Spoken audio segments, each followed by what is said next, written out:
दोस्तों, क्या आपने कभी सोचा है कि कुछ जगहें कभी खाली नहीं होती? आज मैं आपको सुनाने जा रहा हूं एक ऐसी हवेली की सच्ची दहशत भरी कहानी जिसे सुनकर आपकी रूह कांप उठेगी। गांव के किनारे पर एक पुरानी हवेली खंडहर बन चुकी थी। लोग कहते थे आधी रात को वहां से अजीब आवाजें आती थी। कोई दरवाजा जोर से पटकता तो कभी औरत के रोने की चीख गूंजती। गांव का एक लड़का अमन उस रहस्य को जानना चाहता था। सबने मना किया, लेकिन वो टॉर्च लेकर हवेली में चला गया। दरवाजा अपने आप चरमराता हुआ खुला और अंदर सड़ांध, जाले और घुप अंधेरा। अचानक उसकी टॉर्च बंद हो गई। तभी एक धीमी आवाज कानों में गूंजी, क्यों आए हो यहां? अमन कांप गया। जैसे ही टॉर्च जली, सामने सफेद साड़ी में एक औरत खड़ी थी।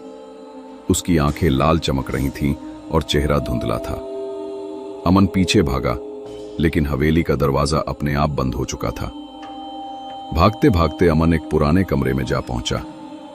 वहां जमीन पर उसे एक डायरी मिली। उसमें लिखा था, मैं सावित्री इस हवेली की मालकिन थी। मेरे पति ने मुझे धोखा देकर जिंदा जला दिया। मेरी आत्मा अब भी न्याय चाहती है। अमन की धड़कनें तेज हो गईं। तभी ठंडी हवा चली और वही औरत उसके सामने प्रकट हो गई। इस बार उसका झुलसा हुआ चेहरा साफ दिखाई दे रहा था। वो चीखते हुए बोली, क्या तू मेरी मदद करेगा? अगले दिन लोग उसे हवेली के बाहर बेहोश पड़े मिले।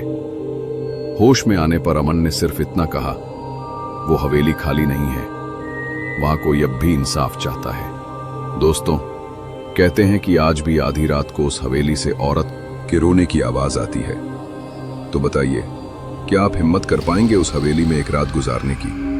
अगर आपको यह कहानी डरावनी लगी तो लाइक और सब्सक्राइब करना मत भूलना। अगली बार मिलते हैं एक और रहस्यमयी कहानी के साथ।